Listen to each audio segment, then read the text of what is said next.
Allez, bonjour à tous. Aujourd'hui, on continue cette petite série de vidéos extrêmement courtes qui répondent à des problématiques que je rencontre très fréquemment. Aujourd'hui, on va parler en l'occurrence du mode bulb. Le mode bulb, c'est un mode qui permet de prendre une photo sans en connaître exactement la durée. Par exemple, c'est efficace pour les feux d'artifice où on ne sait pas exactement combien de temps, à quelle hauteur va monter la fusée.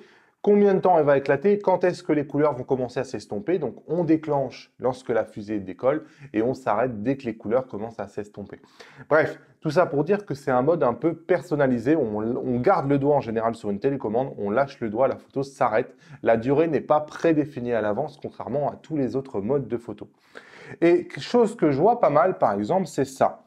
On allume son appareil photo, on se met en mode bulb, hop, je me mets sur la position B, et regardez ici, on prend une photo de 30 secondes. Donc ça veut dire que là, je suis en mode bulb, ici, j'appuie, et là, je n'ai pas de décompte, j'ai rien qui se passe, j'ai un appareil photo qui est en train de prendre une photo de 30 secondes. Donc ça ne marche pas. En l'occurrence ici, hop, je vais l'interrompre.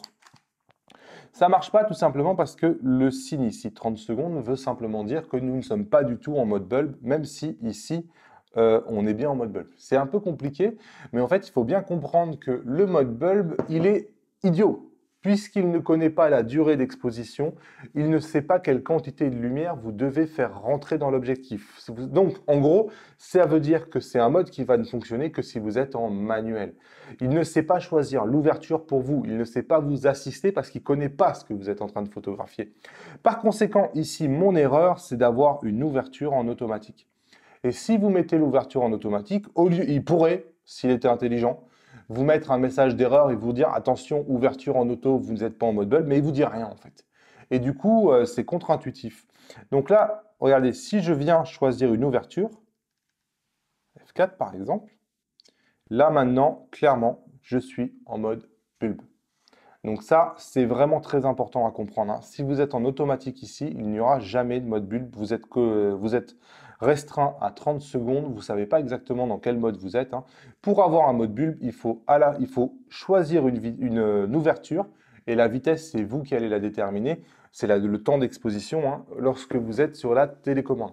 Les ISO, ça ne change pas grand-chose, hein. Les ISO, que vous soyez en automatique, il va prendre l'ISO le minimal. Donc ça ne va pas être un grand casse-tête pour lui. Et si vous mettez les ISO sur une autre valeur, par exemple, ici, je les ai montés à 1600. Vous voyez, je suis à 1600, mais je reste en mode bulb.